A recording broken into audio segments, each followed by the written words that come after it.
So excited. Okay, we're waiting for Libby Langdon, but she's coming. So today we're going to be talking to Libby Langdon, and there she is. Hi, friend. How are you? Oh my God, I'm so excited. How are you? It was worth the wait. You look gorgeous. It was worth the wait. Worth the wait. How are you? Technical difficulties. I tell everybody I can make a piano out of a coconut, but anything tech is a train wreck for me. But you know what? It wasn't your fault. It wasn't Okay. you. You know what it was? It was my. I think I just had to refresh my tablet. Okay, good. Yay. My tablet needed to be refreshed. So, okay. So everybody, welcome to House Calls. We're starting a little bit late today, 1:15. So remember that this is with Thom Filicia with Libby Langdon. We're really excited. Libby is like from High Point, from like I call it the mothership of interior design in the United States. So we're very excited to have her today. She's an amazing designer, incredible product designer, and she has the sexiest voice in interior design, hands down, 100%, no question about it. And by the way, the name Libby Langdon, you're destined for success when your name is Libby Langdon. Thank you very much. much. Carson said you could be successful in anything. You could have pies. Libby Langdon pies. All right, I'm a baker. I can do pies, Libby Langdon pies. That's hilarious. Well, I heard you've been doing a lot of cooking.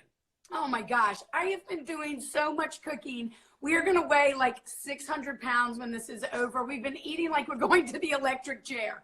Terrible. Well, I have been eating less and drinking a little bit more. Okay, good. Well, I've been seeing that you were drinking, so Cheers. I got a glass to go with you. Cheers. By the way, you're drinking white wine from a white wine glass. I have graduated to a white wine in a red wine glass just because it's less having to go back and forth when I'm doing this. And why get up and walk when you could just keep drinking from a larger glass? I love that. Pretty soon I'll just be walking. I'll just have a wheelbarrow from the garage. I know. So, oh my gosh. Okay, so first of all, I want to tell everyone, please ask if you have any questions for Libby or any questions for me. Happy Tuesday. Welcome to House Calls. So excited. So Libby, tell me, you've been okay? You're healthy? All's good? Yes, all is good. Everything is good. You know, I've been working still, just working from home. Yeah. And, you know, it sounds now like a lot of plants and factories and stuff like that are going to start to sort of take a few weeks off, and that's just what it's going to be. But we've still got stuff going on. And, you know, honestly, to be here in Sag Harbor, I'm kind of loving it. I'm really enjoying it and taking the time to slow down. And, you know, you're exactly the same. We get going and you're just going a mile a minute. And so to have some time where you've just got to sort of chill out and relax has been a good thing. Well, I have to say, it's a very unfortunate reason that we've all had to like have this kind of slow down or this kind of moment to be able to take that time to like just look at the world around us, whether it's all of your drawers and closets and cabinets, or if it's just having time to just breathe and think. And I've been trying to watch the news for an hour in the morning and an hour at night, and that's kind of it. Yeah. And I have a lot of projects that I've created in my house.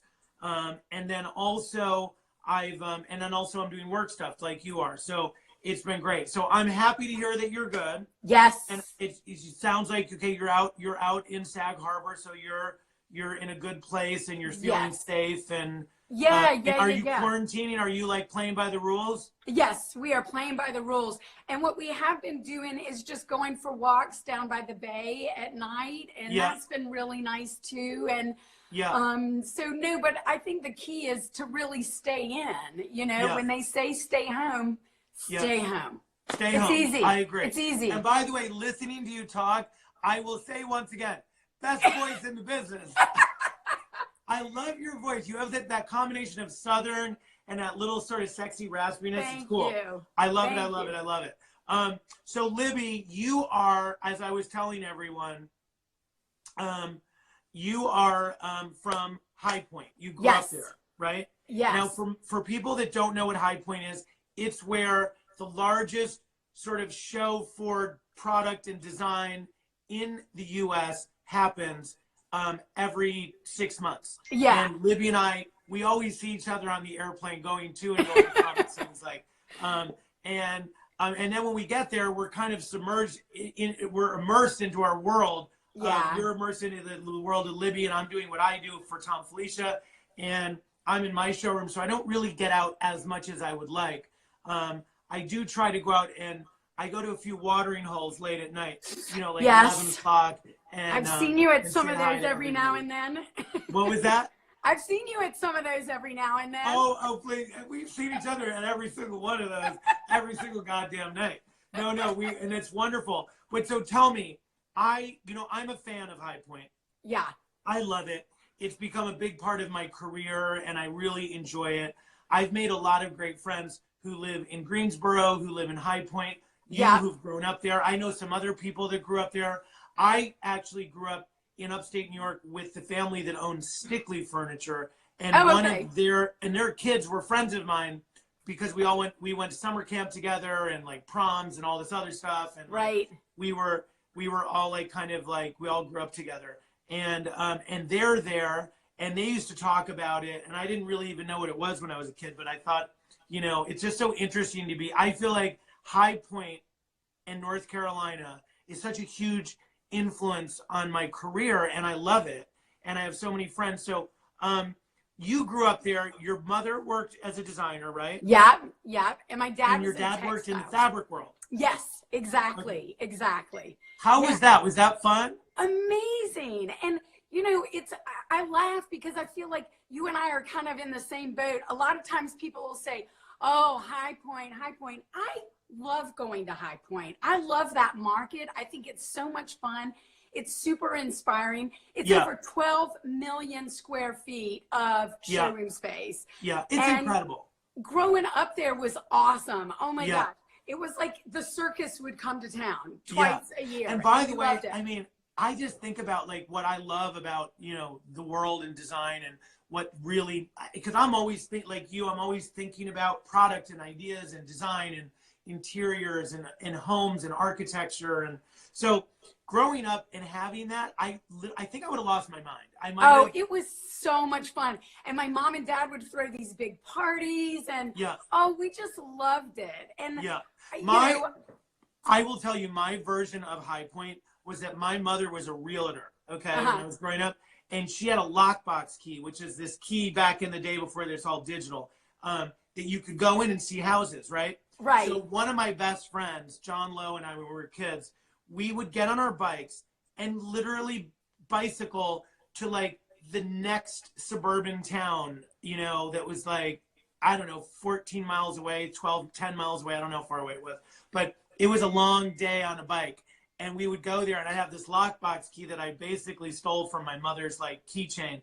And I would go, and we would go into these houses that were being built. Oh my gosh. And we would walk around, and we would critique like these modern houses, because they were like, we grew up in the neighborhood, like that really pretty neighborhood in Greensboro or in High Point.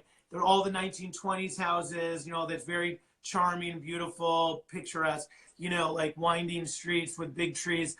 And then we would go to this suburban neighborhood where they had skylights, and like, it was just like a whole different, like, two-story living rooms with like, 1980s style, but it was really cool. We loved it. So that was so I know I would have lost my mind at High Point. Oh my gosh, totally. And did you always want to be a designer? No, I did not want to be a designer. Come on. Okay, I need a sip of wine for that one. What do you mean?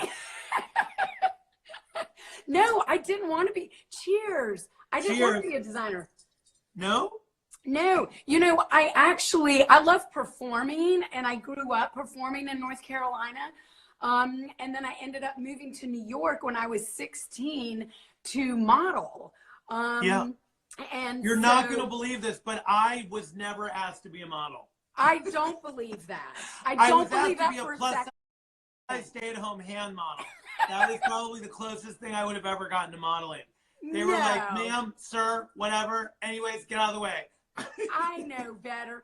I've seen you on this show. All these people do is comment that they love your hair and how hot you are. Well, that's really sweet. By the way, they must be boozing it up pretty early too. No, but I ended up going to school for fashion design. I went to FIT and worked in fashion for a little while. And then that was, no offense to anybody in the fashion world, it was not a happy group. they were well, I have to say, super happy. No, fashion is a really tough business. Yeah. And I think even right now it's going through a really sort of a very, very difficult sort of moment, because Yeah. I think people are much more, especially younger people, are much more interested in experience than sort of all of sort of fashion. Stuff. And Yeah. I think people are also very interested in home right now, Yeah. because they want their space, they want to be able to entertain, they want to be able to cook and live and enjoy their space. So interiors has kind of gone in an upward, progression. Yeah. I think travel has also done that, and fashion has kind of sort of slowed down a little bit. Yeah. But it's going to Yeah. be interesting to see how all of what's happening now is going to affect. I know. I think people are going to become very home centric, because Yes. even travel, I think, is going to be a little bit. People are going to, experiences in travel are really important, but I think people are going to be really specific about what they do and how they do it. I think so too. I think Yeah. so too, for sure. For sure. Now, Libby, we Okay. have some questions that were good. really interesting. Are you staying connected with clients right now? I assume you are, right? Yeah, definitely. Yeah. Definitely. We've been texting, video chatting. Yep. Of course, email, but I feel like, and this is going to be the same for you, we do so many jobs like all over the country, Yep. I feel like I'm used to working long distance. So yes. isn't. That's how I was saying. Right? Yeah, I was saying that just yesterday. And I was saying that, we work on projects. Right now we're working in Montana, we're working in the West Coast, we're working in Florida, in different parts of Florida, in Turks and Caicos, in North Carolina, in New York City, Connecticut, upstate New York. There's so many different things going on in so many different places. And we're so used to working remotely, digitally, and having people from the office kind of travel and come and go, if it's with photographs, communicating with the architects, the contractors, and the clients. And a lot of times our clients, even if the project's in New York City, I'm doing a project for a client in New York City, they live in LA. Yeah. And we're doing like half of our projects in New York City. Our clients are in the Hamptons in the summer. So like, it's always, so staying connected with clients is, I generally do it. My team is like, each has like 4 or 5 projects that they're focusing on. Right. And they really kind of keep the connection with Yeah. So yeah. I mean, I think that's the good news too. And to kind of go back to what you said a little while ago, people are much more interested and involved in what their homes look like now than ever before. And I think things like reality TV and House and all different kinds of outlets allow people to see beautiful spaces a lot. Right. And Totally. I think that's good for us. I think that's great for everybody in the design business. I 100% agree. And let me ask you a question. Do you remember exactly how we met? Because someone's asking us how we met.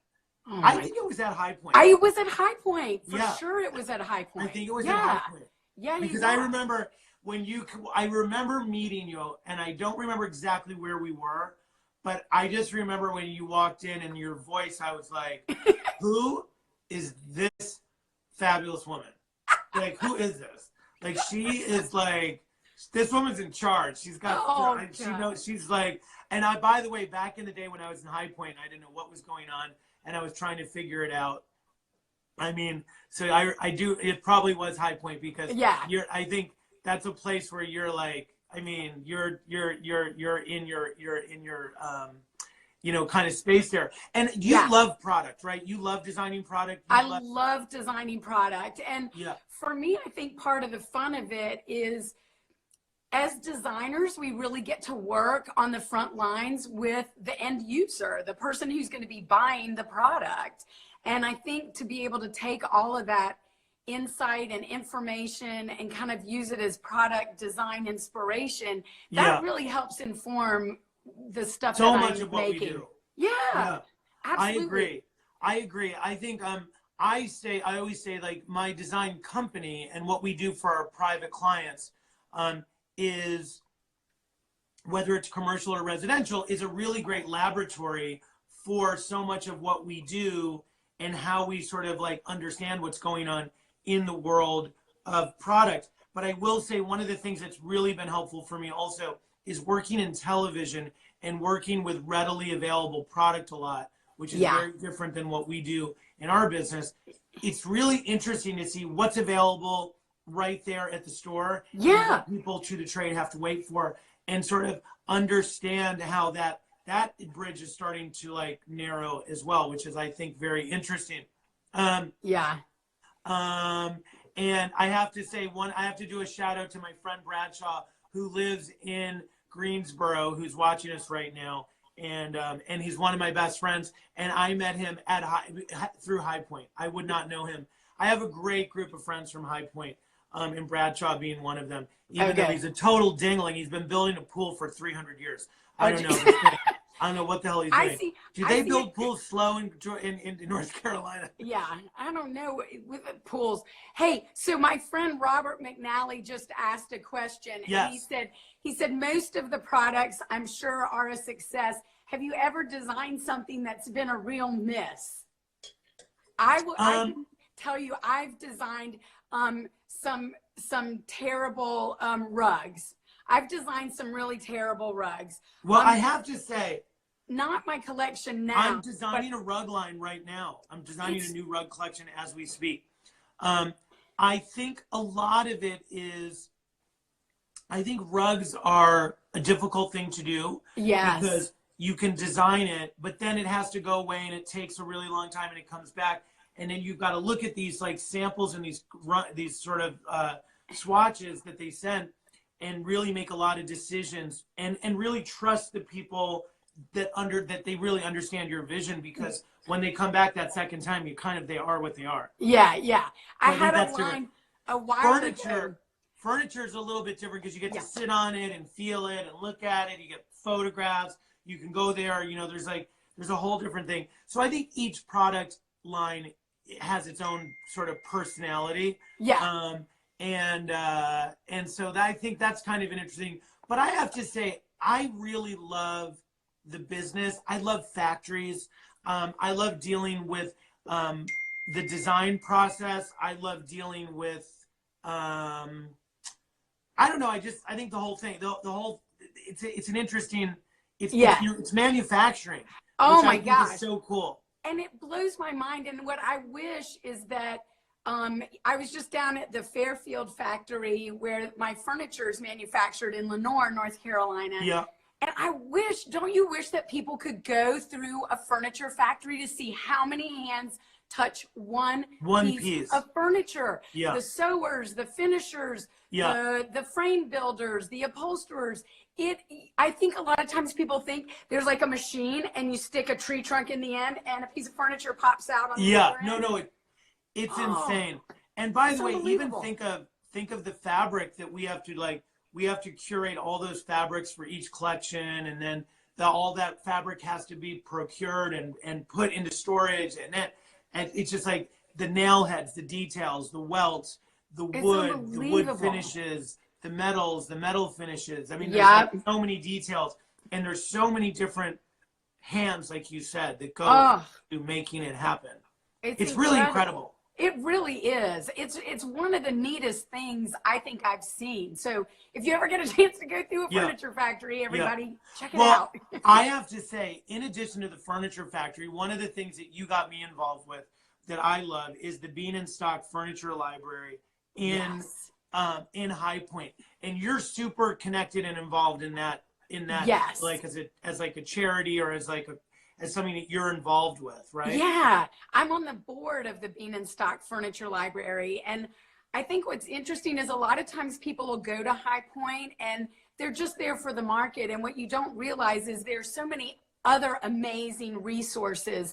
And it's really one of the largest collections of furniture design, architectural books in the world. It's just amazing. And it's right there in High Point. And it's such a great resource for designers. And when we were there in April, a couple markets ago, or a year ago, and you got to kind of go through and see some of the books, and everything's from just like patterns and colors, and it really is just a treasure trove of design information. So. Well, let's start with two things. One is I always stay for a few days at a hotel right across the street, the J.H. Adams. Yeah. And I do that while I'm doing my setup. And then when I'm done with the setup, I then go to the Proximity in Greensboro, and I stay there for the next like week when I'm there, and for the event and the things that follow and all that. But when I'm at the J.H. Adams, the Bean and Stock Furniture Library is across the street. First of all, it's a beautiful building. Yeah. It's a beautiful old house. They did it's a 1920s, I think, kind of house. Yeah. All colonial, that they did an addition off the back. And it's kind of an interesting structure in and of itself. And it's really interesting because it's sort of on the perimeter of a beautiful neighborhood. Yes. Emerywood. Emerywood. And so those were the houses at one time that were probably built by, I think, a doctor, what I was told, was who built this house that the Bean and Stock Furniture Library is in. Yes. And these houses were built on the main street, and then sort of Emerywood was sort of built then after, right? Exactly. And so it's really cool. So just to even have the ability to walk around the house and kind of look at it and just understand the history, I think that's super interesting. But the museum itself, I mean, the library itself, the books, the collection of books, I mean, when you're doing a lot, when it's just to go there and do research, if you're interested in design, furniture, details, architecture, I mean, it's a really amazing, it's amazing resource. And you realize that a city like High Point, when you go to this museum and you realize this is like an American institution, it's not just a city where we're showing new furniture. It represents like something that is like really like, I mean, I've been involved with it for 11 years. This is my 11th year. Okay. It is amazing to me how long this city has been doing what it's doing. Yeah. And it's a real, like, it's a privilege to be a part of something that has the history that this has. And you know, and I think it's going through a renaissance at the moment. Totally it is. And you know, what's interesting is when I grew up in High Point, the downtown, those were not, you know, what was on Main Street, those weren't showrooms. Those were jewelry stores, shoe stores, restaurants, all kinds of businesses, banks, all kinds of stuff. And now they really have turned into showrooms that are used basically 2 weeks out of the year. And what I love is there's a great organization, I think it's called Discover High Point, and they have created an amazing renaissance. They now they'll do weekend things where they have food trucks and people come into the downtown area. And so they're trying to just let people know there's a lot happening here other than just the furniture market. Well, I mean, I have friends that moved there, that left New York City, that are in design and moved there and love it. And also, there's also the new baseball stadium. Yes. The High Point University, what they have done is incredible. Unbelievable. Incredible. I'm on the advisory board for their interior design program, and what an amazing just program, the structures, everything, the education those kids get. It's just incredible. Amazing. Agree. You know, I have to say, it's also interesting to see how a city that, you know, manufacturing, you know, let's say 20 years ago, isn't what it is today in the US. It's sort of slowly kind of coming back at a certain level in a certain way for specific reasons and for specific things that you know, it's a global market, but it's kind of coming back. High Point, it's interesting to see how a lot of the people that live in High Point full time, from, you know, entry level to the middle to the high end, are all benefiting from it. And I do think that it seems like people are making a committed effort to make sure that everyone from every level is benefiting from what's happening in this renaissance with High Point. And I have to say, coming from New York City, where you feel sometimes like, even though you have a business, a company, and it does really well, and you're just like one little tiny thing you're just one little wheel in a cog, you know? Yeah. And whereas in High Point, I feel like we're very much a part of the renaissance of what's happening in that city. Totally. So I think that's really cool. And another thing that you and I are very involved in, which I hope people are interested in, is the Sustainable Furniture Council. And that's another thing that I think is, you know, percolating slowly and, you know, through the world of furniture manufacturing is beginning recognition. What do you think? And I know you're involved in it. Yeah. So we're both on the board of the Sustainable Furnishings Council, and it's an amazing organization. And you know, when they first asked me to join, I was a tiny bit nervous because I was like, I'm not sure that I'm as eco-friendly as I need to be. You know, as I look around in my living room, I think I have 7 lamps in this one great room. So, but you know what? You have good LED light bulbs. Yes, exactly. And so I think what I love about the SFC is they just try to make it very inclusive, and it's sort of the notion of if everybody just did one thing, like if everybody just did one thing, the earth is going to be better for it. So I think I love that notion of the small step leads to the bigger victory. I couldn't agree more. And Libby, I always tell people, you know, when I was, you know, I'm dating myself, but when I was a kid growing up, there was that Indian on the side of the highway. Oh, totally. That was like on a horse. And actually, it was not an Indian. He was like an Italian guy that they dressed up like Indians. How fucked up is that? But anyway, they didn't even hire a real Indian. I mean, that's so pathetic. But anyways, Hollywood. But anyway, so they literally had this Indian on the side of the road. He was on a horse, and it was so beautiful. And then the camera turns, and there's like a busy highway in Southern California, and there's just cars and pollution and litter everywhere. And they zoom in on the Italian dressed as an Indian, and a tear comes down. And you know, that was a movement that just changed the way little kids saw littering.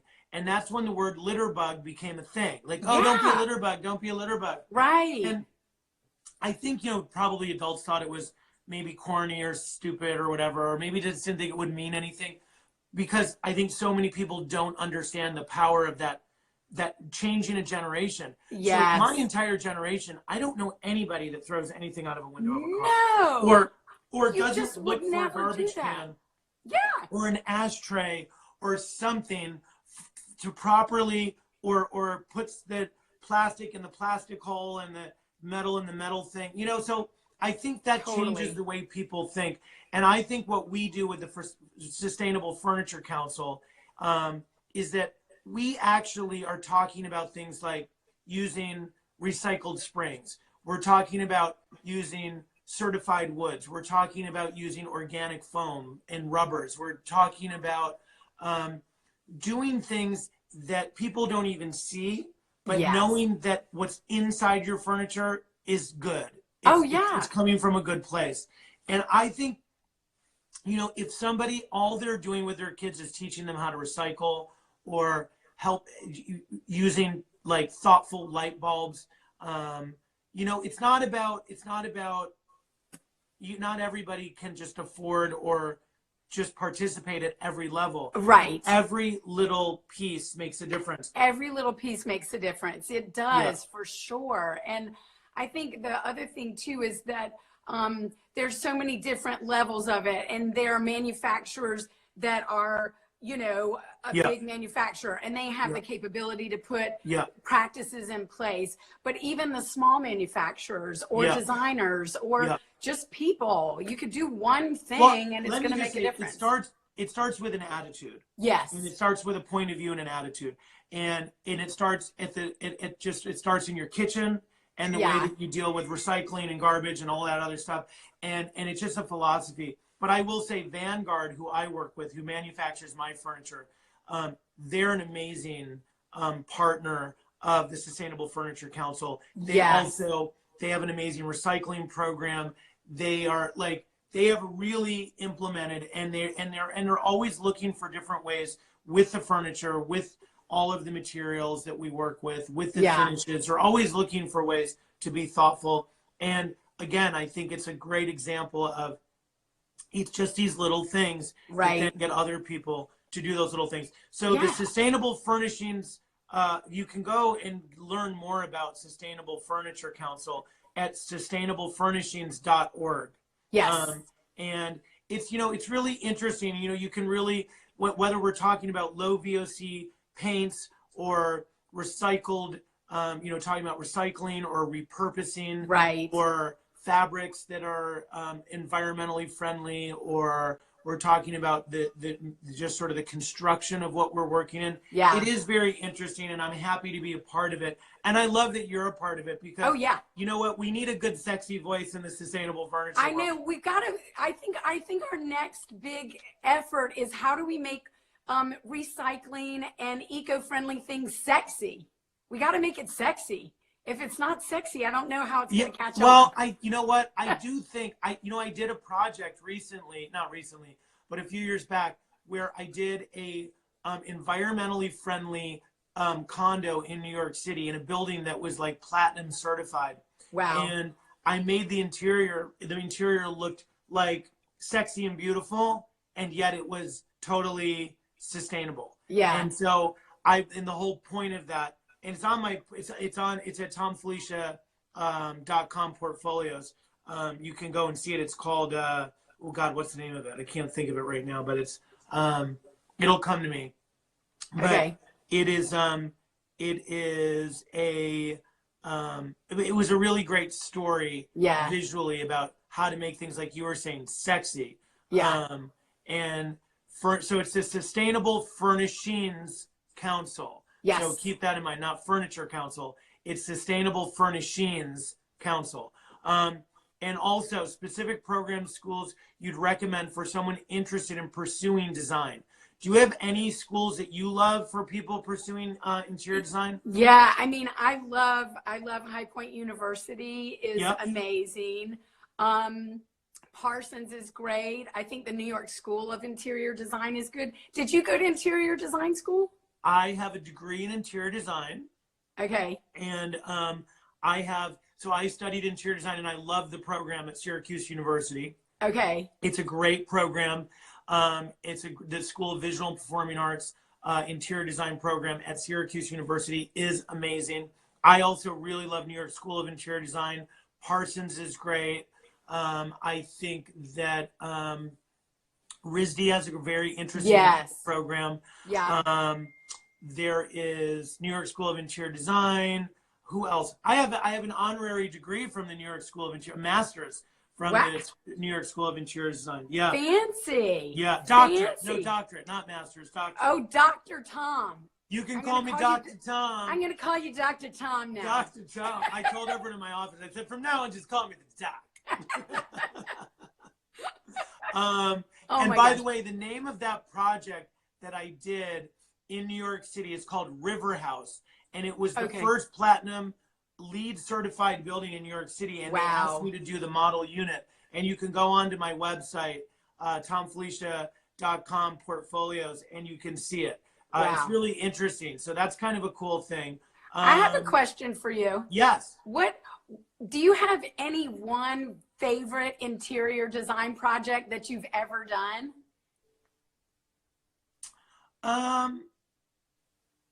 I would say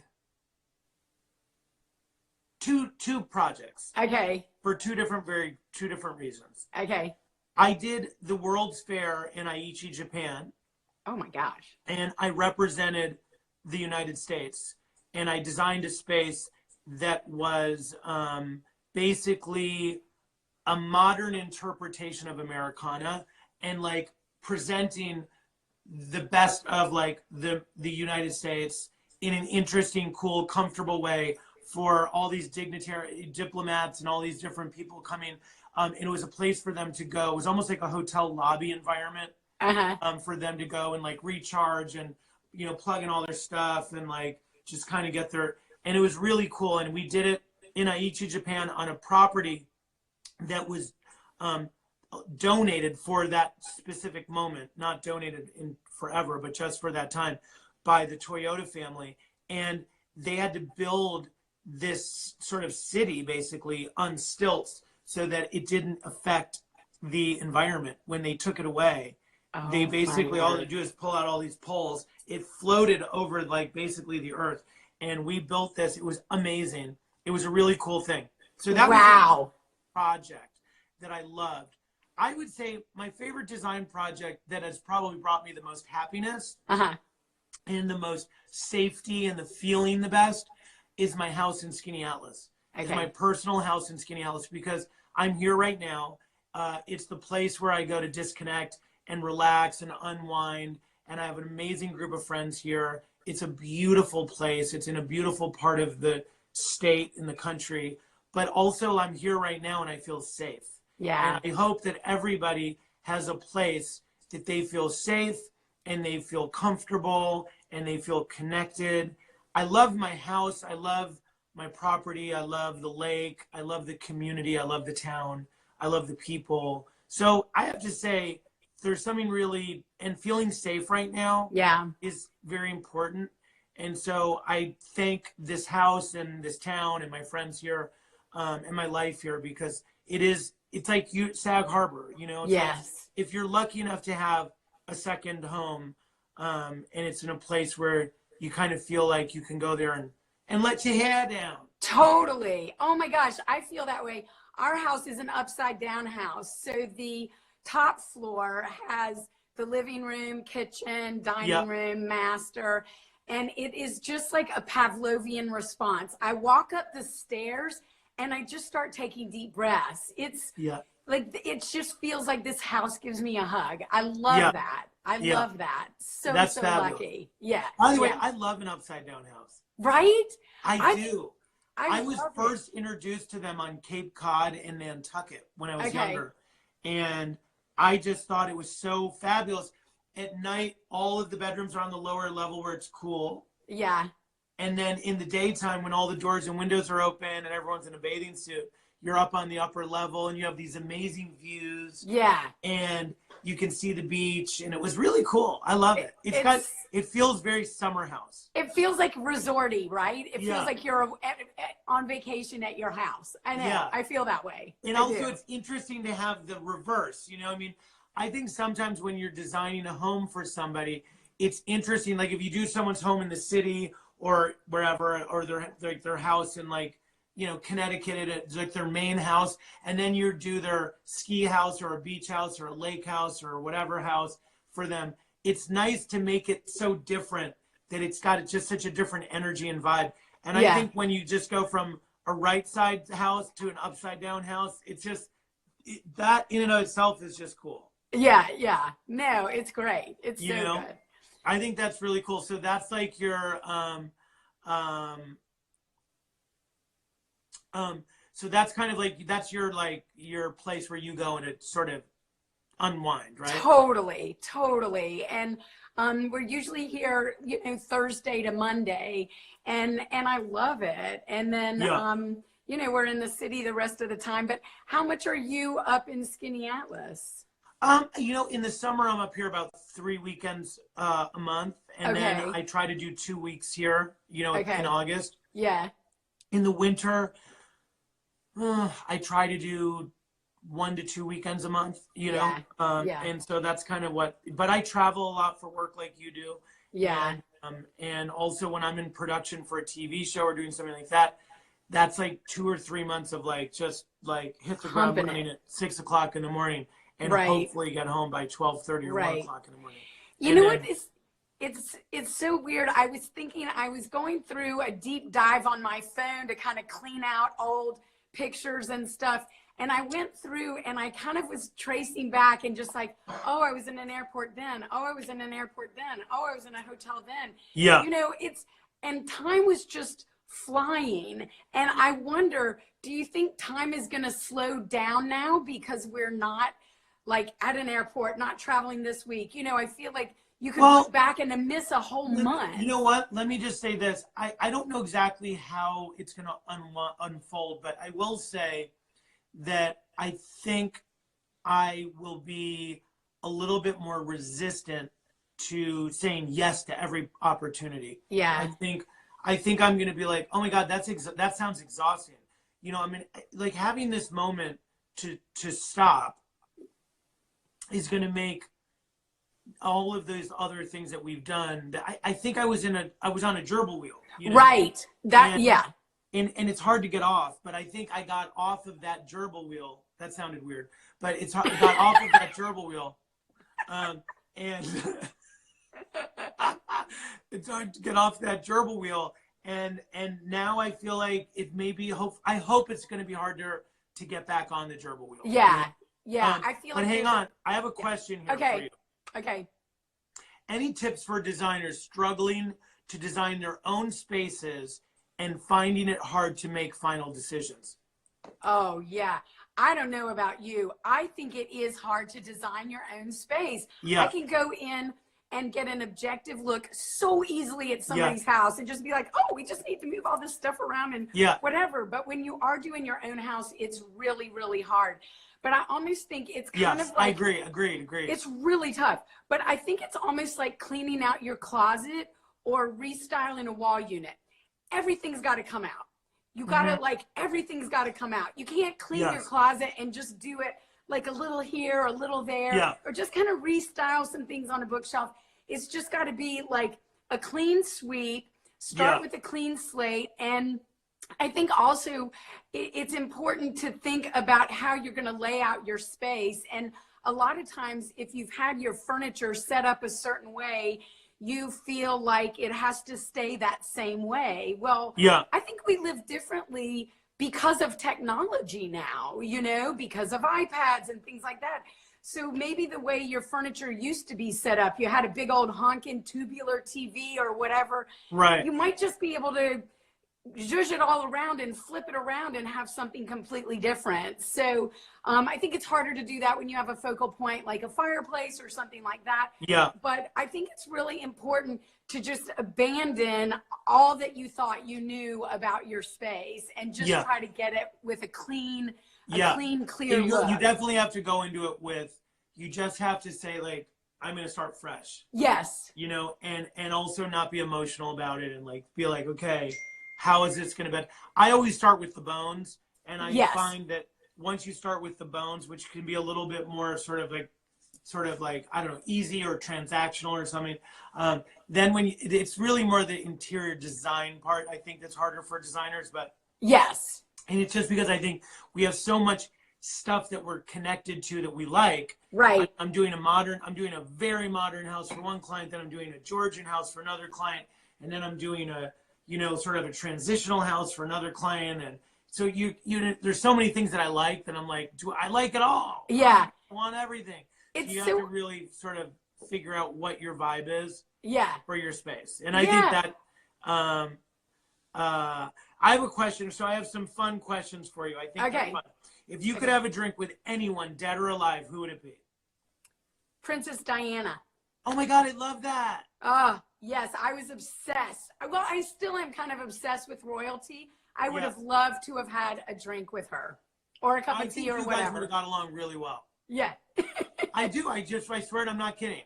Yeah. I think she was a really cool woman. Yeah. And I think that she was like very elegant and cool. And I also think that she was, I could see you guys, I could see her, you guys would, if you guys were in like the same hotel lobby and you were waiting for somebody and you guys started chatting just like casually, I think you guys would become fast friends. Yeah. You know, like some weird, she'd be like, that American lady was cool and had a sexy voice. Any career goals you're hoping to accomplish? Look, you've done product, you do interiors, you're married, you have a relation, you're in like this fabulous, you have it all. I do. You live in the city, you have a place in High Point, you know that. You're in the Hamptons, you've got so much and you're such a great inspiration to so many designers because you're so cool and down to earth at the same time. What haven't you accomplished that you want to do? Oh gosh, what haven't I accomplished that I want to do? You know, I think in a weird sort of way, I feel like you're right. There are a lot of moving parts to my life and there's a lot going on. And I feel for a long time, I kept saying, I need to find a better balance because yes, I love cooking. I love entertaining. I love all these things. But I kind of felt like you did for a while, definitely on the sort of the gerbil wheel. And in a weird way, this is like a hard reset, you know, staying at home and being here. And I think now it's just helping me think about how to create a better balance. And we all want to be successful and we want to keep our businesses going and, you know, product, and we want to sell our product. And, but I think just finding a little bit better balance is probably a goal. Yeah. And my mom keeps torturing me to write another book. Yeah. But writing a book is brutal. It's brutal. We're talking about doing one now too. And Laura, who is, you know, amazing. She's a rock star. She's actually on, she's texting me right now, telling me like, don't forget to say this, let her finish her sentences. She's amazing. Miss Laura Lafreniere, she is a world traveler, that young lady. She's on the West Coast. Yeah. And she keeps an eye on me. One of many people, her and Rosalie and the whole crew at TFI. But so I mean, I think that you know, right now, getting off the gerbil wheel and getting back on, it'll be interesting to see how we all, how that affects how we move forward. Yeah. But you definitely have a very full career in life. And I think, you know, you're very lucky to have all of those things and also to have a safe place right now. Totally. You feel like you can, you know, you feel like you're in a good place. I hope everybody that we know feels like that at some level, because that's it. But a few more things I'm going to ask. Okay. Okay. And these are fast ones. Okay. Prized possession. My engagement ring. That's so sweet. I love that. Favorite drink. Keith Killer Cocktail. I love it. It's vodka, Crystal Light pink lemonade, key lime juice, and a splash of fresh grapefruit juice. That's so good. Delicious. It's so good. Oh my God. I'm going to do that. It's really good. Okay. I'm into that. Okay. Spirit animal. Spirit animal. It sounds crazy, but it might be a hummingbird. They work so Can't hard. say that as a gay guy. Hummingbirds work really hard. The word hummer will be definitely a part of my... They're colorful, and they kind of spread joy. That's wonderful. I want to sprinkle my Libbiness on people. I love that. That's another thing gay guys can't say. You can't say that. Okay. If you weren't a designer extraordinaire, what would you be doing? Cooking show. Oh my God. You have the best answers. You know what? I have to say, your answers were so effortless. They were so easy, and they were really good. And they are a testament to what a fabulous person you are. Thank you, Libby, for being really being such an amazing partner in House Calls. And thank you, everybody who's out there. One last thing that someone is asking, Libby. Okay. What design trend would you be happy to see fade away? I would be happy to see macrame. Go away, macrame. Go away. We are done with macrame. I love that it's a rhyme. Macrame.